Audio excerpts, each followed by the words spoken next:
And now, it's time for another Dice Tower review with Tom Vasel. Hey folks, I'm Tom Vasel. Sometimes we just get hit by the right game at the right time. If you watch this channel, you know I'm not a huge solo gamer. You also know I'm not a huge fan of tiny games. But yet the game Agropolis from Button Shy, when I played this, I think last year, and it is a multiplayer game, but it plays, in my opinion, best as a solo game. And I played it, and I think it's my favorite Button Shy game. It's one of my favorite solo games, and in fact, it's one of my favorite games, period. 18 cards somehow contained so much game, so much fun, as a puzzle of sorts that I really liked. Well, now the sequel is out, Agropolis, which is here you're building a little city out of 18 cards. Here you're building a farming community out of 18 cards. And in fact, in this review, I'll also be taking a brief look at Agropolis, which combines these two games so you can play them together. Let me show you.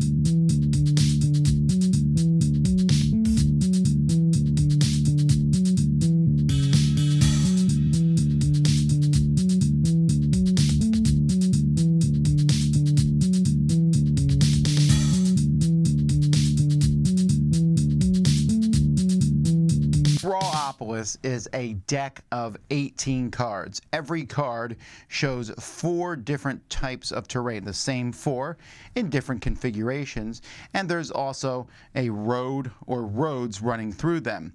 The brown fields in this have animals, so here we see some chickens, we see some pigs, and there are cows. Sometimes they're split into 2 fields, although for purposes of the game, if you have this is 2 cow fields, but they are both adjacent to this, they're both adjacent to this, they're both adjacent to any card that's here. So what you're going to do is you're going to shuffle the 18 cards, and you're going to randomly draw 3 of these cards. These 3 cards are going to do a couple things. First, you're going to add these numbers together. So 5 plus 2 plus 15, that's 22. That is my target score.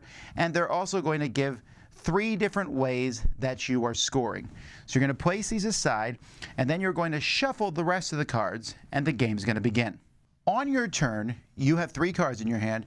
You're going to play a card in the middle of the table. The first card's going to go down, pretty much anywhere. After that, each card that you play must be adjacent to a card that's already out there, and you can't turn it like this. They have to be the same direction. Although I could turn it like this, I could put it like this, or like this. As long as one block's touching another block, in fact, you're even allowed to do something like this, to place a card on top of other cards. I could do this if I wanted to, as I'm placing the cards. And then you draw another card. You're going to keep going till the cards are placed. And after the 15 cards are placed, you're going to do final scoring. After all the cards are placed, you're going to do your scores. First, you're going to score per blocks. You're going to take your biggest block of each of the 4 different types of connected blocks. So for red, I have 5 here, so red gives me 5 points. Purple, my biggest block is 3, so that's 8 points. Yellow, my biggest block is 2, so that's 10 points. And brown, I have a block of 3, so I have 3 plus 2 plus 3 plus 5, so 13 points. I then subtract 1 for every road I have. So I have 1, 2, 3, 4, 5, 6, 7, 8, 9, 10. So 13 minus 10 is 3. Not a great starting score, but then I'm going to score for my multiple scoring conditions. So let's say, for example, in this one I have this card, which says I score points on my biggest connected square group of blocks. So if I have a 4x4 or smaller, I lose 5 points, but if I have a 6x6, I get 5. And look, I have a 6x6. So this gives me 5. So now my score is 8.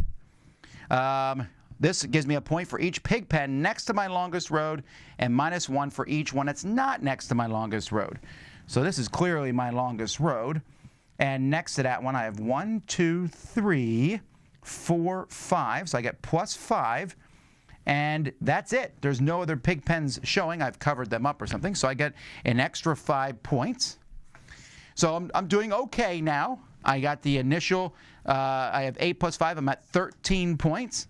And then here I get 2 points for each pig pen that's next to my largest vineyard group, and -2 for each one that's not.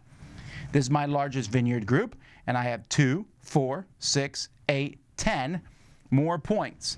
So I add together all those points that I got, and it needs to equal my target score more to win. In this case, I did. Huzzah!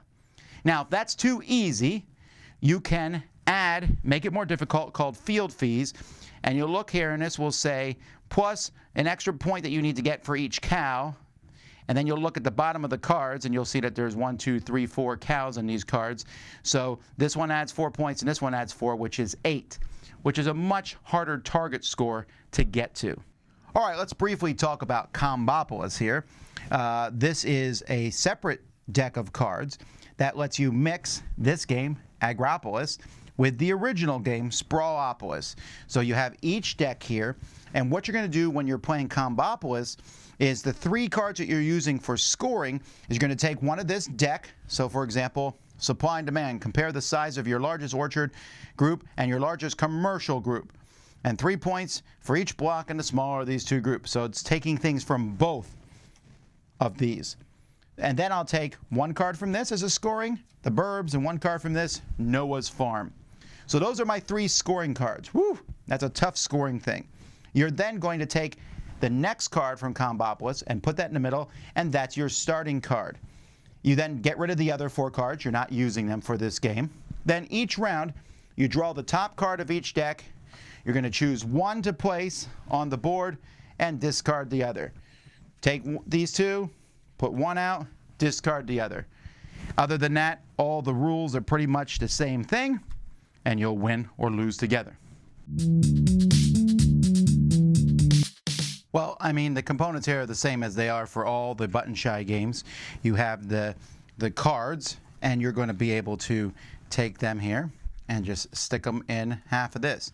And what I do like about this is I can fit the cards for Sprawlopolis in the other side. It's a bit chunky, and in fact, if you want to put in all the Combopolis cards, it's going to be a bit of a tight fit, but 1 envelope will hold all of them and the rule sets, whereas the Sprawlopolis rules, I can fit them in too. And then closing this, it's a bit of a tight fit, but they do fit together. However, if you can also just carry both wallets around separately too, so there's that.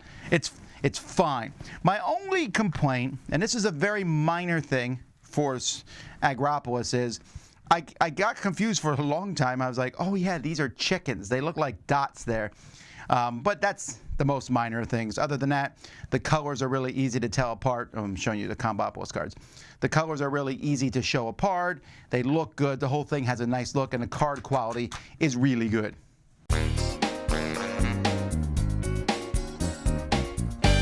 So the thing about Combopolis and Sprawlopolis is I'm never going to play the same game twice. Well, obviously the cards are going to come out in different order, but even picking the 3 different factions, there's 816, or 3 different scoring things. There's 816 different ways to do that. That's a ton. I had in Combopolis and Sprawlopolis. Look, I played this game a lot. Both of them, Sprawlopolis and Combopolis and Agropolis, and I have never played the same game twice. So, I mean, I don't think I'm going to play it 816 times. And even if I did, I think I could start over again and not notice. It's fun. Now, here's my caveat. I have only played Agropolis solo. I have no desire to play it with more people. It is a puzzle game to me. With more people, you sit there and you talk about what cards to put where, but it just feels like a solo game for multiple people. It really does. So maybe you'll have fun playing this with other people. Maybe it's a good couple game to play. But for me, this is a solo game. I grab it, put out 3. I can play it if I just have a little bit of area. I grab 3 cards, put them out, mess around with them, and it is fun. I'm pretty good at it, I'd say, with some modesty here. Agropolis, I win most of the time. However, if I add in the feeding numbers to make it harder, I've yet to win one of those. For some reason, that just extra score just eludes my grasp. So I like that there's a way to make the game harder. And I haven't beat Combopolis either, because it's tricky when you're like there's just more terrain to mess with and things like that. But I like it. I don't think you need Combopolis, right? If you just have Agropolis and you don't have Sprawlopolis, you don't need to combine them, but it's neat to have that option. Also, if you have Sprawlopolis and you haven't explored it fully yet, then I don't know that you need this either, because this is really a lateral move. There's some differences with the pens of the animals being split in half, but that's pretty much it. But I love this. You know, as you look at this, this is so mathematically brilliant to me that this card here, Tractor Tours, count the number of left and right turns on your longest road. Score that many points, and that's 11. How did they figure that out? I don't know, but it works. Obviously, the bigger the number, the better the scoring condition. This one's only 1 point for scoring. That's great. It makes my target, but it says 1 point for each road that passes through 2 or more vineyard blocks, and -1 for each road that passes through 0 or 1 vineyard block. Oh, that makes roads a lot harder. I love it. I love everything about this game. It's just as good as Sprawlopolis, because it's frankly the same game with different scoring conditions. And the number of options this gives me, this is easily one of my favorite solo games. It's easily a game I recommend to people. It's so portable. I can have it here in my pocket, just pull it out, play it. My rating, again, is specifically by myself. If I had to play this with other people, I think I would still enjoy it, but it would probably drop down a couple points in ranking, because I would sit there and think, oh, this is so much faster to do on my own as a puzzle. Either way, great game. Button Shy makes a lot of cool little games. They make a ton of these wallet games. Some aren't very good. Some are okay. Some are good. Some are amazing. And Agropolis, joining Sprawlopolis, fits in that group. I'm Tom Vasel. We'll see you next time. Dice Tower Judgment, excellent.